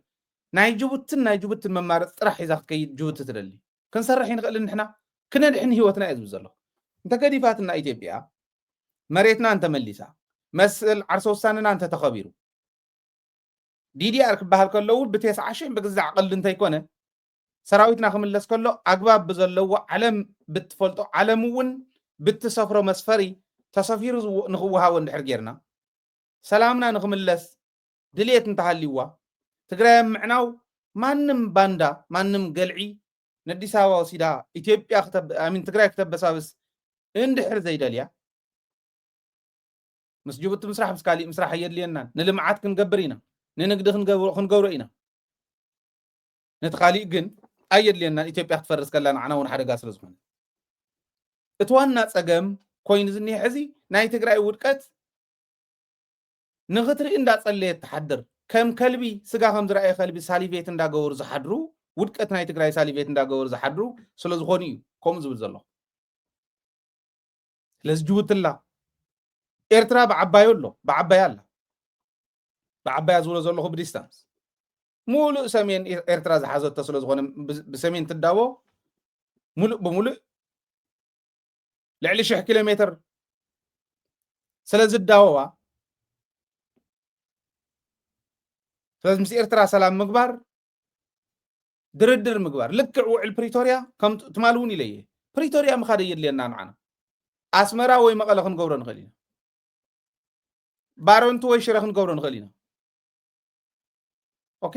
ክግበር ይከኣል እዩ ስምምዕ ኢኻ ትገብር ንዕወሉ ድላይኩም ሰርሑ ንስኹም ኣይኮነን ወይ ድላይኩም ሰሪሕኩም ኣለኹም ፀገም የለን ኳዕ ጨፍጨፍኩምና ኣይኮነን ጨፍጭፎምና እንዲዮም ክሕስን ኣለዎም ዝብል ሕቶ ፍጹም ክንለቆ ንኽእል ኣይኮነን ጀኖሳይድ ዝፈፀምኩም ክትሕተት ኢኹም ምባል እውን ንለቆ ኣይኮነን ወል ጀኖሳይድ ተፈፂሙኩም እዩ ጀኖሳይድ ከም ተፈፀማ ትግራይ ንሕና እውን ክንሰርሕ ኢና ምሳኹም ክንሕግዘኩም ኢና ንሕና ንስኹምን ግን ብሕውነት ንፈፅሞ ድሕሪ ሕዘይ እንደግምን እንተኮይኑ ግን የኺደና እዩ ፅቡቕ እዩ ልቢ ዘለዎ መራሒና ኤርትራ እዚ ይኽብል ዘሎ ኦኬ ወቂዕናኩም ኢና ጨፍጭፍናኩም ኢና ህዝቢ ትግራይ ንኽጭፍጨፍ ጀኖሳይድ ንኽፍፀሞ ንሕና እውን ኢድ ኣለና ግን ንሕና ንስኹምን ብባህልና ብቋንቋና ብታሪክና ክንረዳዳእ ንኽእል ስለ ዝኾንና ኦኬ ዝንሓዞ ትግራይ ተፈፂሙ ኣይ ትኽክል እዩ ዝብል ግን ንሕና እውን ንስኹም እውን ንስራሓሉ ንትግራይ ስለ ዝጠቅም እዩ ኢንዲፐንደንት ንኽትከውን ተጨፍጨፈት ዓዲ ጀኖሳይድ ተፈፀመላ ዓዲ ምስታ ጀኖሳይድ ዝፈፀመትላ ዓዲ ክትነብር ዝፈቅድ የለን ከምኡ ዝፈቅድ ሕጊ የለን ቶሎ ኢንዲፐንደንስ ናይ ትግራይ ንኽረጋገፅ ኤርትራ ክትሕግዞ ትኽእል በዚ ኦኬ በቃ ንስኹም ተዘይተኣሰርኩም ተዘይተጨፍጨፍኩም ከምቲ ዝጨፍጨፍኩም ኢልና ብረት ሒዝና እንኸዶ ኩነታት ንዓና እውን ንዕኦምን ፅቡቅ ኣይኮነን እቲ تزطفئ تግራዋይ እኮ ኣብ ኤርትራ ዘሎ ሓውና እዩ ዝጠፍእ ከምቲ መፅኦም ኣብ ትግራይ ዘሎ ሓወም ዘጥፍእዎ ሞ ከምዚ ናይ ኦሪት ንፀፍዓካ ፅፍዓዮ ዓይነት ጌርካ ድንኺ ዶስ እንደገና መስና በታ ሓደ ገፅና ውቁዕና ኢልና ድንኺድ ዶስ ወቂዕኹምና ኢኹም ክሓስዋ ንሳ እዚኣ ክሓስዋ ናይ ለባም ንሱ እዩ ተመሊስካ ገፅካ በቲ ካሊእ ክወቅዓካ ምድላው ፍሩስ ዝኾነ ፖለቲካዊ ከይዲ ምክያድ ማለት እዩ ንሱ ውዱቕ ዝኾነ ኢትዮጵያ እንዳመፀት እናሃለወት ውሕጅ ቦቲ እንዳመፀ እንዳሃለወ ምስ ኤርትራ እውን ተቢልካ ተንሽን ተኣሳሲርካ በዚ እውን ተንሽን ኣሲርካ ኣይንወፆን ጥራሕ ኣይኮነን ንሕናን ንሶምን ክንብላዕ ኢና ኩለና ክትሕለፍ ዘይብላ ብትግራይ ትኹን ብኤርትራ ክሕለፍ ዘይብሉ እዚ እዩ ከይንብላዕ እንተኮይኑ ክንዘልቕ ከም ዘርኢ ክንነብር እንተኮይኑ ንሶም እውን ሓቅኹም ጨፍጨፍናኩም ኢና ወቂዕናኩም ኢና ይቅርታ ዝብል ሒዞም ክመፁ ኣለዎ ነዚ ዝኩሕሶ እንታይ እዩ ትግራይ ባሕሪ ድያ ክትረክብ ኮርስ ሓቢረን እንተኮይነ እንታይ ኣበይ ከትስእኖ ንሶም ታሪክና ዲና ክንልግብ ንለግብ በንተን ታሪክ ዲና ክንብል ተንተበጠሳ ዘሪኢኹም ናይ ኣዱሊስን ናይ ኣክሱምን ታሪክ ቀፂልካ ክንበብ ዝኽእል ነገር እስክሕሰብዎ ከመይ ክንበብ እንተቀፂልና እያ ታተበጠሰት ብሽርሓውያን እንተለጊብና እያ ክንበብ ዝኽእል ሕሰብዎ ርእሲ ሃለኹም ኤርትራውያን እውን ከምኡ ስለዚ ካሊእ ዕድል እዚ ኤርትራ እውን ብኢትዮጵያ ክመፃ ዝኽእል ሓደጋ ኣብ ትሰግኣሉ እዋን ስለ ዘላ ትግራይ እውን ብኢትዮጵያ ክመፃ ዝኽእል ሓደጋ ኣብ ትሰግኣሉ እዋን ስለ ዘላ እንተኾነ ናይ ለባም ተዘይኮነ ግን ናይ ፀላኢ ፈታውየ ኢልካ ምቅርራብ ይከኣል ዕድል ኣለና ኣብዚኡ ካብ ጅቡቲ ናብ ኤርትራ መፂና ኣለና ሱዳን እውን ተኸድኩም ከምኡ እዩ ሱዳን እኮ መራሒ ሱዳን ማለት ኩሉ ዘይዘረብ ስለ ዝኾነ እንተዘይኮይኑ ኢትዮጵያ ከም ዝበደለቶ በዲላቶም እውን እያ ትኽክል ውጋኣት ናይ ደጋሎ ኣዲስ ኣበባ ይሕከሙ ከም ዝነበሩ ዶ ትፈልጡ ኢኹም ኣዲስ ኣበባ ቢሮ ከም ዘለዎም እንዳዳጋሎ ዶ ትፈልጡ ኢኹም መሓመድ ደጋሎ እቲ ምስ ዓዱ ምስ መንግስቱ ዝተዋግአ ሰብኣይ ሕዚ እኳ ወድቂዮም ዘለዎ ኦረዲ ቤተ መንግስቶም እውን ተቆፃፂሮም ዲፕሎማሲ ምስራሕ እኳ ጀሚሮም አልቡርሃን ንኤርትራ ከይዱ ትግራይ ሃገር ተትኾን ቀዲሙ ትግራይ ክኸዳ ነይሩ ምንም ጥርጥር የብሉን እንታይ ከም ተሰርሐ ስለ ዝፍለጥ ኣብኣ ኮይኑ ግን ትግራይ ክትውጋእ ሰኢልና ክንረኢ ንኽእልን ናይ ትግራይ ሰላም የግድሰና ይትወና ኢሉ ኣብ ኤርትራ ኮይኑ አልቡርሃን ኢሉ ኣብ ዓዱ መፅኡ ዝወለውን ንስ እዩ ሱዳን ፈታዊትና ምዃና መረጋገፀ የድልየናን ካብ 1977 ጀሚሩ እስካዕ ሕዚ ንሕና እንፈልጦ ታሪክ እኳ ዝግበር ዘሎ ሕዚ ትሪእዎ ዘለኹም እኹል እዩ ኢትዮጵያ ንሱዳን ዝፈደየታ ፅቡቕ ስለ ዘይኮነ እንታይ እዩ ዘለኹ ከመይ ኢና ክንሰርሕ ንኽእል ሶማልያ ኣብ ዘይግድስ ያው ከመይ ጌርካ እዩ ክስራሕ ዝኽእል ንነዊሕ ኣንዋሕ ቢልካ ምሕሳብ ስለ ዝከኣል ተረኽቡ እውን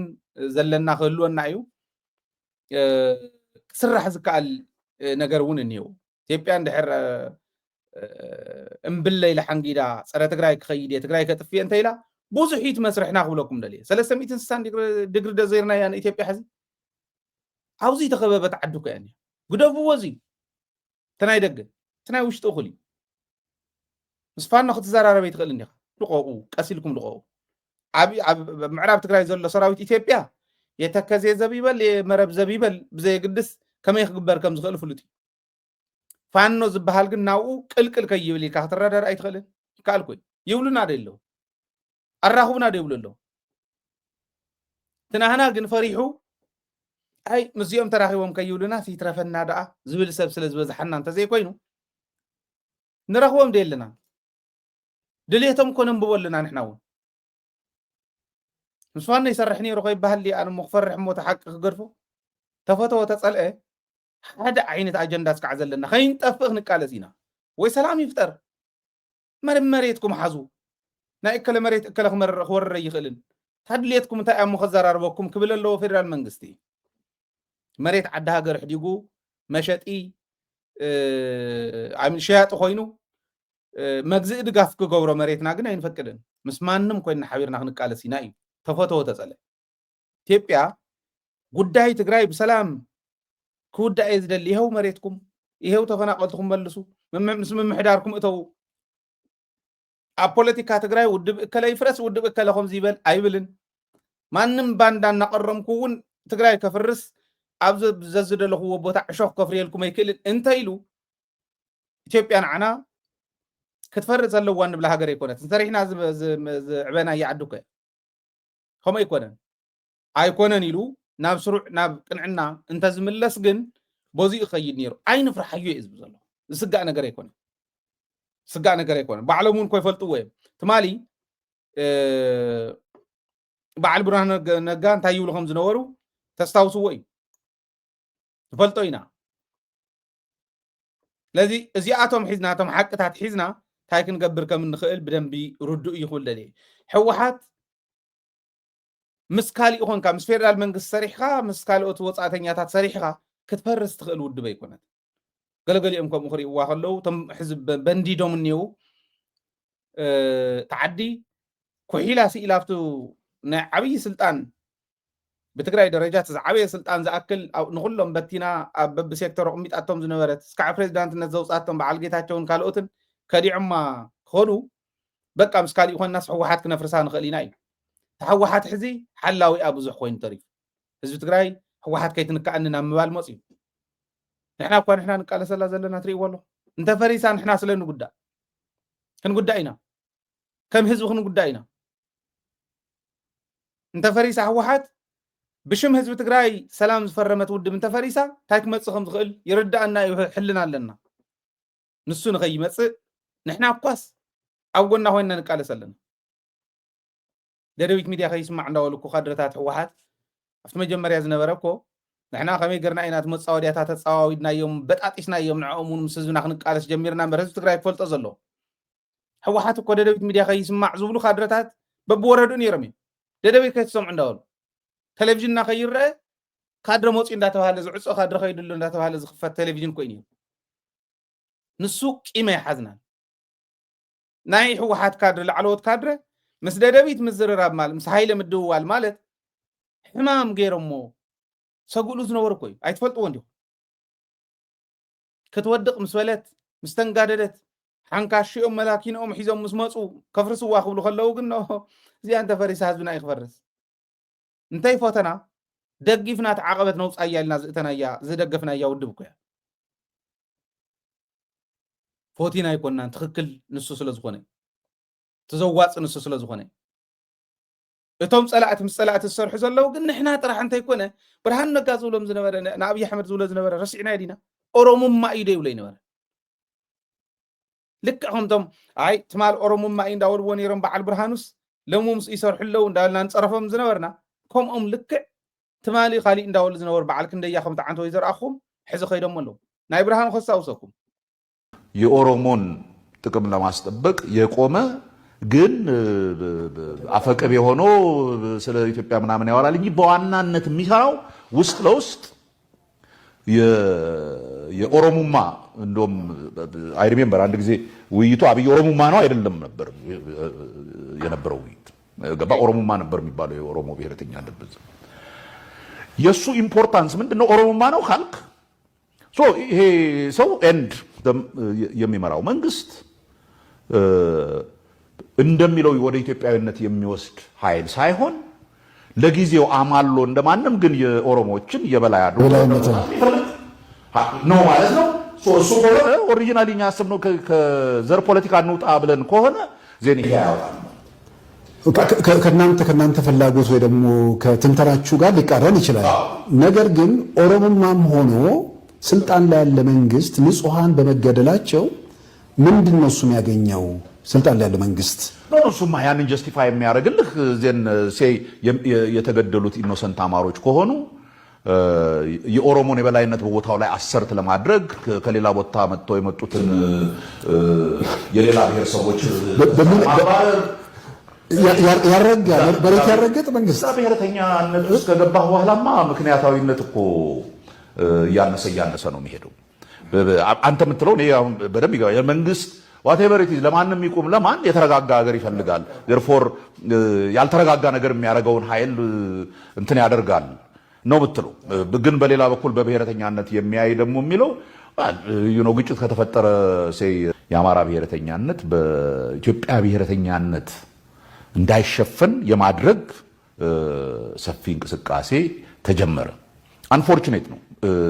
እንደምትጠብቀውም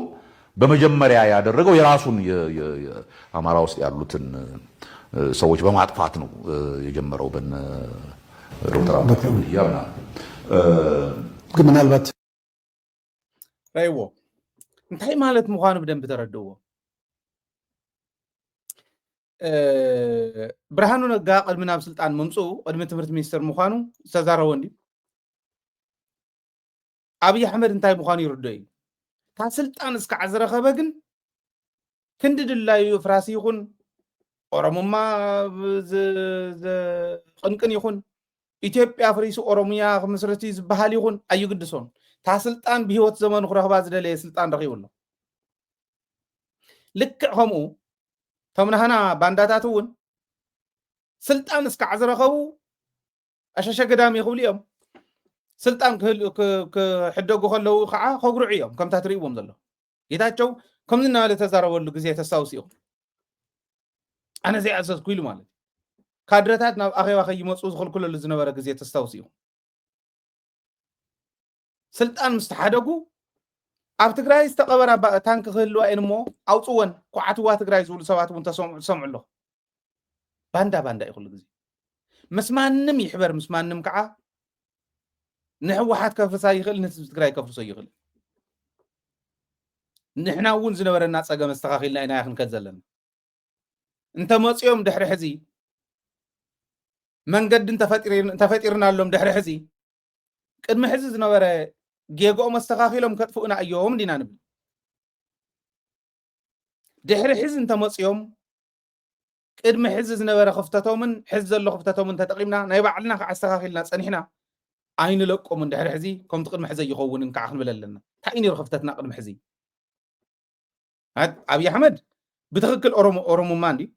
ቪድዮ ዝረኣናየውን ማለት ርኢና ክነሓልፍ ትክክል እዩ። ዓባይ ኦሮሚያ ንምፍጣር ዝኸድሉ ዘለዉ ከይዲ ናይ ኦሮሚያ ፖለቲከኛታት ደገን ውሽጥን ዘለዉ ኩሎም ሓደ ዝገብሮም እንተሃለዎ እዚ ፈጥርዋ እዮም። ንደቡብ ንበታትና ቅድሚ ሕዚ እውን ኢለኩም እየ ብትንትን ኣቢሎም ንኣሲሚሌሽን የዳልውዋ ብቐሊሉ ንስኹም ምሳና እንዳተባሃሉ ንኽኣቱ ሓደ ብሓደ ክእትውዎም እዮም። ጋምቤላ ከምኡ ቤንሻንጉል ከምኡ ባዕሎም ዝበልዎ ስለ ዝኾነ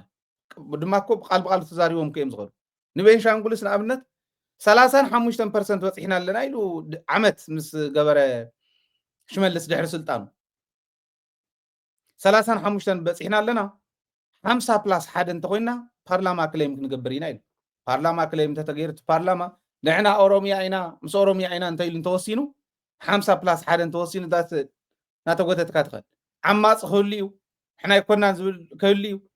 ነፃ ከውፅእ ህዝበይ ዝብል ክህሉ እዩ እናተሓመስካ ትነብር በዝሕለና ኢሎም ስለ ዝኣምኑ እንተሎም ልሽኦም መትረየስ ዝዕጥቁ ስለ ዝኾኑ ማንም ዘይእግዶም ሰብ ዘመን ስለ ዝኾኑ እዚ ይገብሩካ ኣሎ። ናብ ዓፋር እንታይ ይገብሩ ኣለዉ ርኣዩ ብቀዳማይ ዘረኣኹም ፎቶ ሪኢኹም እዮም። ዓፋር የለን እዚ ናተይ ድሌት ኣይኮነ ናይ ኣብይ ኣሕመድ ድሌት እዩ። ትማብ ኣብ ዝሓለፈ ዘረኣኹም ናልባሽ ኣይ ቲንክ ብቅድሚ ትማሊ ሪአኩም መስለኒ እዚ ናይ ሃይለ ድሌት ኣይኮነ ናይ ሃይለ ማፕ ኣይኮነ ሕዚ ዝሰርሕዎ ዘለዉ እዩ። ማፕ እዚ ረኣይዎ ዓፋር ኣሎ ድዩ? እዚ ዓፋር የለን እኮ ወሎ ኦሮሚያ ኢሎም ክሌም ስለ ዝገብርዎ ሸዋ፣ ኣርሲ፣ ባሌ፣ ሃረርጌ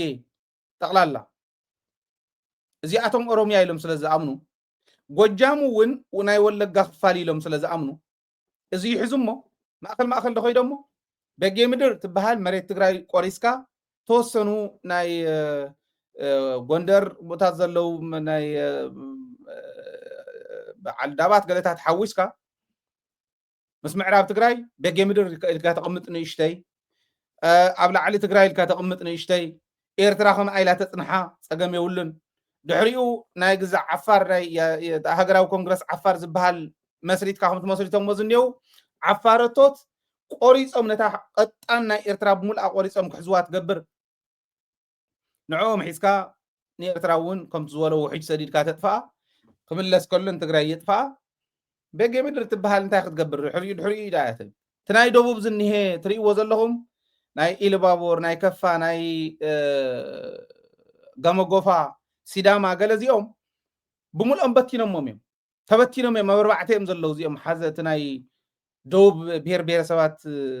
ብሔረሰባትን ህዝብታትን ክልል ዝነበረ በቲኖሞ እዮም ኣብ 4 ሲዳማ ንወይና ክልል እያ ደቡብ ምዕራብ ዝበሃል ኣሎ በዓል ጎመጎፋ ገለ መለ ዝሓዘ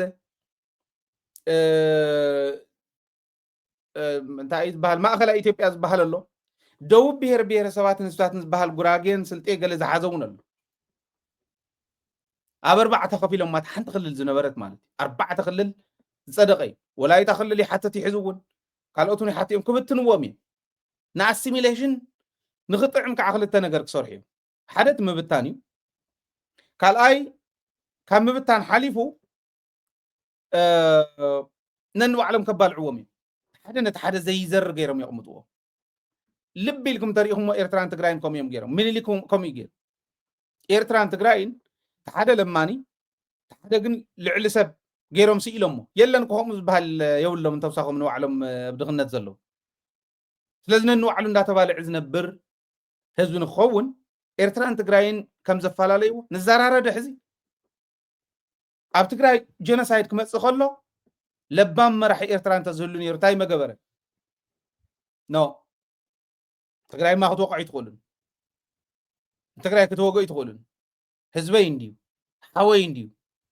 እሞ ከዓ ንዓእቶም ጨፍጭፎ ክትብልኒ ኖ ክንረዳዳእ ንኽእል ኢና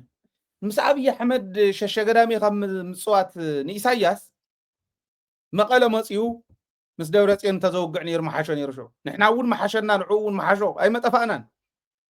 ወንጀለኛ ኮይኑ ሕጂ እውን ትኩሉ ንኸዶ ዘለና ተገልቢጡ ንክመፆ ዝኩሉ ግፍዒ ሰሪሑ ህዝቢ ትግራይ ምስኡ ኮይኑ ተገልቢጡ ሕዚ ንዓኻ እንተዘይበላዕ እኳ ይመወለ ንምንታይ ኢኹም ኢልዎ መሲልኩም ተጋሩ ይዘርዩን እዩ ንምንታይ ኤርትራ ከም ዘይዘረየቶ ኣብ ትግራይ ኤርትራ ኣብ ልዕሊ ትግራይ ይበፅሕ ዝነበረ ሓቢራ ጨፍጭፋ ስለ ዝኾነት ክዘርየ ስለ ዘይበለት ኤርትራ ትግራይ እውን ኣይትዘርን ንዑ ጨፋጭፉን እንተይለዮም ክጭፍጭፍዎ እዮም ንኤርትራ ኢሉ ይመፁ ለባማት ኢና ንሕና ከምቶም ብድንቁርና ኣብ ልዕሊ ህዝቦም ኣብ ልዕሊ ሓቦም ጨፍጫፍ ዘብፅሑ ኣይነብፅሕን ንብረትና እንተዘይመሊሶሞ ብሕጊ እንተዘይተሓቲቶም ተዘይክሒሶሞ ነቲ ህዝቢ እንታይ ንገብር ንሽዑ ንሪዮ ከምቲ ናታቶም ናይ ደንቆሮ ውሳነ ግን ናይ ደንቆሮ ውሳነ ይንውስንን ኢሎም መራሕትና ንዑ ሓግዙን ኢልዎም ኖ ኢሎም በሉ መራሕቲ ሃውን ኢልዎም ኖ ኢሎም በሉ መሬት ሃውኒ ሽረን ዓዲግራትን መቐለን ጥራሕ እየ ዝደሊ ካሊእ ከተማ ኣይደልን ንምንታይ ናይ ድሮን ቤዝ ክኾኑ ድሮን ስቴሽን ክኸውን ናይ ኣየር ናይ ጀታት መልዓሊ ክኸውን ድሕሪ ኤርትራ ካብኡ ተላዒለ እንዳበለ ክወቅዕ ወቂዖም እውን ኢልና ንሕና ክንከይድ እንታይ ፈተና ሓቢርና ክንኣቱ ጌታቸው እውን ፕሮፖዝ ዝገበረ እዚ እዩ ኣብቲ ናይ ኣብ ማእኸላይ ኮሚቴ ጌታቸው ፕሮፖዝ ገይርዎ ባይዘው ኣብ ናይ ማእኸላይ ኮሚቴ ኣኼባ ኣነ እውን ሓሳብ ኣለኒ ኢሉ ደብረፅዮን ቅድሚቱ ኮይኑ ክመርሕ ተረፈ ክምራሕ እዩ ነይሩ እቲ ሓሳብ ናፍታ ወንበር ንክወፅእ ኣነ ሓሳብ ኣለኒ ኢሉ እንታይ እዩ ተተባሃለ ኢትዮጵያ ንኤርትራ ክትወራ ስለ ዝኾነት ባሕሪ ስለ ትደሊ ኢትዮጵያ ኤርትራ እውን ምምላሳ ስለ ዘይተርፋ ኣብ ክልቲአን መንጎ ዝፍጠር ኩናት ንዓና ስለ ዝልክመና እንታይ ፈተና ክነኣቶ እዩ ዝግባአና ንኢትዮጵያ ሓጊዝና ወጊኦምና ከዓ ስለ ዝኾኑ ጨፍጭፎምና ስለ ዝኾኑ ንሕና እውን ንጨፍጭፎም ሲምፕል ፕሮፖዛል እያ ነይራ እዚ ኣቕሪቡ ኖ ኢሎሞ ትክክል እዩ ጨፍጭፎምና እዮም ክዘርዩ መተገብእ ከምቱ ኣፈርክብ ተባሂሉ ሰራዊት ትግራይ ሰራዊት ህወሓት ብዘመቻ ቀይሕ ኮኸብ በራጊድ ተረቢሉ ጎማ እግራ ኣርኪባትልና ኢሎም ክምርቕዎ ከለው ወያነ ጎማ እግራ ሪሒናትና ክብሉ ከለው እቲ ታሪክ ንሰስታዊሶም ዓይኒ ጭፍጭፍን ክብሉ ነይርዎም ከይድና ኢና ኢሎም ኩሎም ኣብኡ ዝነበሩ እዮም ባይዘ በዓል ወዲ ወረደ እኮ ኮይዶም ኣብኡ ዝነበሩ ሰባት እኮ እዮም መራሕቲ ዝነበሩ እኮ እዮም በዓል ምግቢ ሃይለ እኮ ዝነበሩ እኮ እዮም ንኤርትራ ሓራ ኣይውፅን ሰራዊት ትግራይ ክብሎ ይኽእል ባዕሎም ከ እቶም ሰራዊት መራሕቲ ዝኔው እኮ እዮም ሕዘው ዝነበሩ ኣብ ናቕፋ ኣብ ሳሕል ኣነ እውን ምስክር እኮ እየ ዝማደይ ሓተይ ተሰውኦም ልኮ ኣብኡ ተሰውኡ ኣለውኒ እዚ ኩሉ ተገይሩ ግን ንሕና ከምዚ ኢና ንሓውካ ደመፂኻ ትቐትል ትድንቁርኖኦም እዚ ንሕና ቀተሉና ኢልና ዝሰርሐናዮ ብሚድያ ኳስ ነውሩ ኮይኑ ናህና ዘረባ ነውሩ ኮይኑ ናታቶም ምጭፍጫፍ ንቡር ኮይኑ ትድንቁርኖኦም እስካዕ ሽዑ ይኸይድኒ እስካዕ ክንዱ ይኸይድኒ ትግራይ ከምኦም ተትኾን ነይራ መራሕቲ ትግራይ ከምኦም ተዝኾኑ ኣብዚ ኣይመበፃሕናን ብርግፃ ኣብዚ እስካዕ ሕዚ መፀናሕናን ብርግፀኝነት ሕዚ ኤርትራ ተጨፍጭፋ ማለወ ካልእ ተሪፉ ሰራዊት ትግራይ ስጉምቲ ወሲዱ ነቶም ባንዳታት ኤርትራ ትወረር ዝብሉ ዝነበሩ ተልእኮ ኣብይ ዘፍፅሙ ዝነበሩ ጻድቃን ጌታቸውን ዝመርሕዎም ነዚኦም ኣግባብ ሓዙ ኢሉ ኣግባበይ ንሕዝን ምስ በሉ በልሞ ትሰርሕዎ ዘለኹም ታሕቲ ከስተኻኸልየ ኢሉ ምስ ጀመረ በሪሮም ጠፊኦም ሓቀይ ንሶም ምስ ጠፍኡ ኢትዮጵያ ትዳለዎ ዝነበረት ቡሬ ዶ ይበፅሕን እዩ ሰራዊት ኢትዮጵያ ታንክታት ደይከዳን እየን ብቡሬ ባዕሉ ኣወል ስዒድ እውን ከየቕርቦ ነይሩ ታንክታት ከይደን እየን መዳፍዕ ከይዱ እዩ ዘመናዊ ውግእ ዝዋጋእ ኢሉ 126 ድሮናት ዘይገዘአን እዩ ኣብዚ ብድምፂ ብስልከ የስማዕናኩም እንዲና ተዳልዩ ነይሩ እንታይ በርዒንዎ ናይ ሰራዊት ትግራይ ምዑሩይ ውሳነ ትግራይ ናይ ምድሓን ካብ ትግራይ ጥር ዝብል ሓገዝ ዘይረክብ ምዃኑ ምስ ደምደመ ቶም ተለኣኽትናቱ ዝነበሩ ምስ ሃደሙ ድሕሪኡ በርዒና እንታይ ኢሎም ድሕሪኡ ነፅናሐያ ቀይ ባህር ዋናው ቀይ ባህር እስክናገኝ ድረስ ምዕራብ ትግራይ ቀይ ባህራችን ነው ኢላ አዳነች አቤቤ እዚ ክበሃል ከሎ ኤርትራ እንታይ ክትብል ትፅበኽዋ ይመስለኩም ለባማት ዝኾኑ ክንገብሮ ዘይግባአና ኣብ ትግራይ ጌርና ኢና ሕጂ ዋላ ሕጂ ኣነ ከምኡ ትፅበኹ ኣብ ትግራይ ክንገብሮ ዘይግባአና ጌርና ተጋጊና ንትግራይ ክንክሕስ ድልዋት ኢና ይሄው ረድኤት ኢኹም ተኸልኪልኩም ዘለኹም ክረድእ ዝደሊ ብቀይሕ ባሕሪ ገይሩ ክእቱ ኣሎ ብዓሰቢእቱ ብባፅዒእቱ ይእቱ መድሓኒት እንዲኹም ሲኢንኩም ይሄው መንገዲ ተጨፍጭፍና እንዲኹም ኢልኩም ንሕና እውን ጨፍጭፍናኩም እንዲና ንብል ዘለና ከፍ ንበል ዓበይቲ ዓዲ ከፍ ይበሉ ምሁራን ከፍ ይበሉ እንታይ ከመይ ገርና ነቲ ህዝቢ ንክሓሶ ክብል ኣለዎ ቃል ብቃል መን ደክፈልየና እዩ ንፅባሕ ንጎ ከምዚ ኢልና ሕዚ እንተተሓዊስናስ ዲፕሎማሲና ከይወድቕ ምስ ትግራይ ስለተዓረቕካ ዲፕሎማሲ ከይወድቕ ኢሉ ዝሓስብ እንተሃልዩ ናይ ኩርኩር ፖለቲካ ዘካይድ ኩርኩር ክኾን ክእል ኣሎ ኩርኩር ፖለቲከኛ ገና ዘይበሰለ ማለት እዩ ያቶም ጃያንትስ እዮም ዕድመ ልክዕሞ ፖለቲካ ዝነበሩ እዮም እዚኣ ጠፊኣቶምስ ከምዚኣ ገይሮም ተገሊፆም ንኢትዮጵያ እውን ከበርዕንዋ እዮም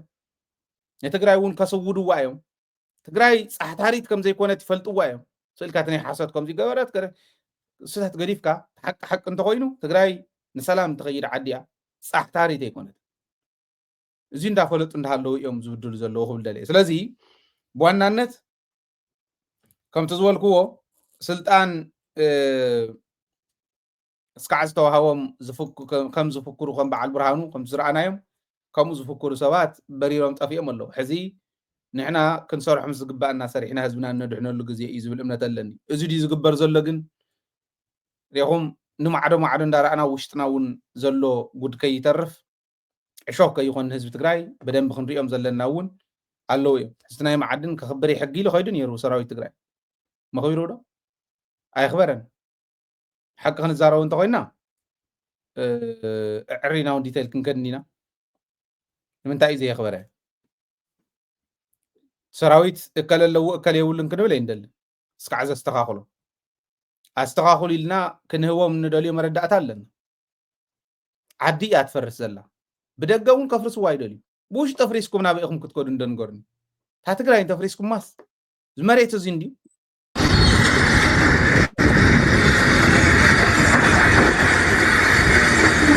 ልቢ በል መሬት ትግራይ እያ ተፍርስ ዘላ እዚ ሕዚ ትርእይዎ ዘለኹም ኣቦና ቆይ ኣብ ሕርሚ መሬት እያ ተፍርስ ዘላ ተሓራስ መሬት እዚ ኣነ ወዲ ገባር እየ ናይ ትግራይ ገባር ኣብ ከመይ ዝበለ መሬት ይሓርስ ፈልጦ እየ ብደንቢ ይርድኦ እየ ሓርሰሉ ዝነበርኩ እውን ስለ ዝኾነ እዚ መሬት እዚ ሕዚ ክትኩዕቶ ከም ዘላ ጌርካ ኩዒትካ ፅባሕ ንግሆ ከመይ ዝበለ መሬት ይኽእሉ ሓሪሱ ክነብር ዝኽእል ገባር ደይህልወና ኣብዚ ዓዲ እዚኣ ዝማዕበለት ዓዲ እንድያ ተን ቀዳማይ ዓለም ካብ ዝበሃላ እንድያ እታ ዘሎ ኩሉ ዓዲ ኣብዚ ዓዲ ተሓራሳይ መሬት ይንካል ናይ ማዕድንን ናይ ኣግሪካልቸርን ነንወይኒ እዩ ብደንብ ገይሮም ብውሕልና እዮም ዝሕዝዎ ከመይ ጌርና ሒዝና ኢና መሬትና ዝሕረስ ክሕረስ እቲ ማዕድን ዝወፃሉ ማዕድን ክወፃሉ ክንገብር ንኽእል ትሪእዎ ዘለኹም እዚ ተፍርሶ እያ ዘላ معدن زي مقراي يكون انا زي تابع زلخو معدن كوص لو ክንጥቀመሉ ኣለና ግን ብስርዓት ውዳበታት ወዲብኩም ዋ ኣብ ሽረ ዝኸውን ዘሎ ሕዝንተ ተራእስ ኣግባብ ዲ ታዕዲ ክንደይ መተጠቐመት 41 ኩንታል ኣብ 6 ወርሑ ኣትዩ ሓቀይ 41 ኩንታል በቱ ጊዜ ዝነበረ ብሽዑብ ዝነገሩና ፈትለወርቁን ተዛረቦ ከም ዝነበረት 60 ቢልዮን ቅርሺ ማለት እዩ 41 ኩንታል ኣብ 6 ወርሒ ዝኣተው 60 ቢልዮን ቅርሺ ማለት እዩ ናይ ትግራይስ ናይ ክልተ ዓመት በልዎ ዋላ ናይ ክልተ ዓመትን ፈረቃን ባጀት ማለት ቶታል ባጀት ብድጎማ ናይ ፌደራል መንግስት እንተወሲድኩም ናይ 6 ዓመት ድጎማ ብ6 ወርሒ ወሲዶም 12 نيم زونا لعل 6 بليون يخون تربعن حدن لعل 6 بليون كوني ازيس نشدشت انت مقيلكم وين 12 انت مقيلكم نا 12 بليون انت مقيلكم ناي 6 عامت باجت ناي تግራይ ካብ ፌደራል ንረኽቦ ድጎማ ናይ 6 ዓመት ብ6 ወርሒ ወሲዶም نفيدرال زخيد ورقي يخم كم غيركم تقحقحوا ونيكم بإكسكافاتر بعليا رايوه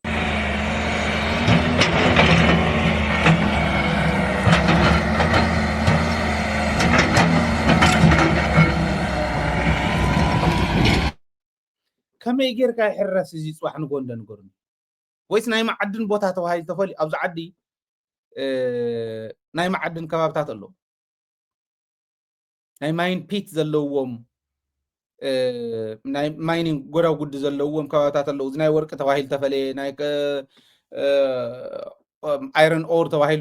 ተፈለየ ከምኡታት ዝገበርዎም ኣሎ ንሶ ይሕረስን ኦረዲ ንማዕድን ይማዕድን ነኹዓት ከኢኻ ትነብረሉ ይኹዕቱ ፍሉጥ ንስኢቶ ዝዓዲ ዝግበር ከመይ እንዳገበርና ኢና እቲ ፅባሕ ንጎ ሓሪሱ ክነብር ዝኽእል ገባር ተዝሕረስ መሬትን እቲ ናይ ማዕድን መሬትን ፈሊና ቅሚጥና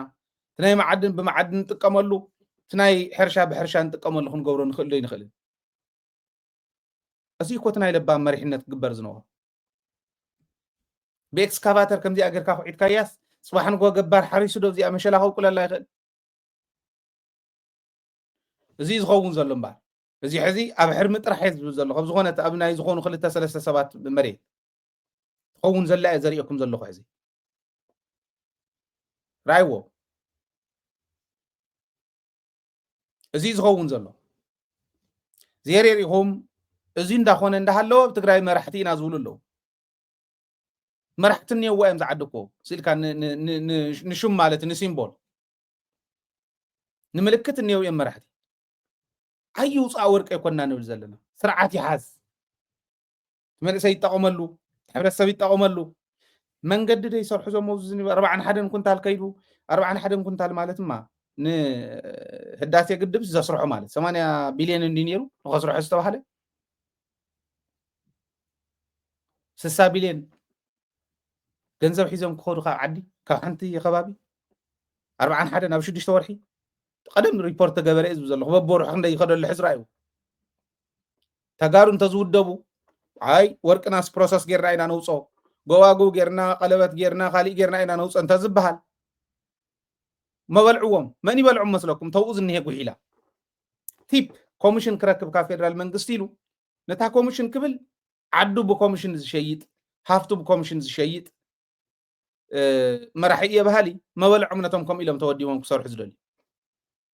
كبزي أجيب مريت ندخعته نتخعته نهلوتي مرح الله غيلو حزي نع انترفيو قبل كايليس سب كوين خرابات أسير خمس أندي زمر مرح الله غزو مريت تقرأي كم يجوروا خمس الله رأي أوزينا زلنا زينا تكبرني زلزي تناي دق مثلنا زلوا كنملسون خلينا ሓድነትና ጽኒዕና ተናቢብና ብደንቢ ተሓሳውን ስለዘይ ሓሳዊ እዩ ይግሓጥ ስለዘሎ ይጓሓፍ ስለዘሎ ፀገም የብሉን መሬት ከምዚ ጌርካ ጓሕጉሕካ ፍግረ መሬት ተኸሲቱ ናብ ምድረ በዳ እናተቐየረ ዓዲ ሰኢልኩም ትርእዩ ግን ዋ ታይሞ ምሕዳር ድልይኩም ዳ ገዲፍኩም ትኸዱ ሌጋሲስ ምድረ በዳ ዝኾነ ዓዲ ክኸውን ከምዚ ኣገራ ክትኩዕትስ ናይ ሓቂ ተጸኒዑ ድዩ ተኸባቢ ንመዓድን ጥራሕ ክኸውን መዓድን ጥራሕ ክንሰርሐሉ እንዳሕራይ ተባሂል ተጸኒዑ ድዩ ኤክስካቫተር ዘለዎ መሬት ክኩዕት ከምኡ ክገብር ኣለዎ ማለት ድዩ ተዓዲ መራሕ የድልያ ኣነ ንዓደይ ዝምነየላ ኣብ ዝቕፅል መረፃ ብትኽክል ፓርቲታት ተወዳዲረን ፖሊሲአን ንህዝበን እሚነን ከምዚ ዝበለ ግዕዘ ካብ ውሽጢ ይኹን ካብ ደገ ከይመፃ ተዓዲ ኢንዲፐንደንት ዝኾነት ዓዲ እውን ክትምስረት ክንገብር ኢና ዝብላ ፓርቲታት ክመፃ ከም ዝኽእላ ይጠራጠርን ከምኡ ኢለን ክመፃ ከለዋ ፖሊሲአን ስትራቴጂአን ብሕዚኡ ብደንቢ ኣስተኻኺለን ክኸዳ ኣለዎን ኢለ እዛም ትዋረዱ ኢኹም ሽዑ እቲ ሕዚ ዓዲ ዘብልዕ ዘሎ ፅባሕ ንገውን ኣይግደፍን ታሪኽኩም ክባላሽ እዩ እዚ ሓዝዎ ባህሊ ዓዲ ክንዕርያ እንተኮይና ናይ ውሽጢ እውን ኣደላዲልና እዩ ናይ ደገ ጥራሕ እንዳረኣና ኣይኮነን ናብ ፈራርሕ ካመፀና ሑሕ እንዳበልካ ከም ጌታቸው ኣይኮነን ከምኡ ኣይኮነን ዓዲ ክተመሓድሩ እንተኾንኩም ከም ክተመሓድሩሉ ብዝግባኣኩም መንገዲ ክኾነ ኣለዎ ክብል ደልየ ነዚዩ ደገን ውሽጥን ዘሎ ሕብረተሰብና ደንቢ ነዚዩ ደጊፉ ክኸይድ ኣለዎ ዝብል እምነት ኣለኒ እዚ ለክዛዝሜ ናይ ሎሚ መደብና ሰላም ሳኹም ሰላምን ዓወትን ከዓ ምስ ጅግና ህዝብና ኮን ትምኒተ እዩ ትግራይ ትዕወት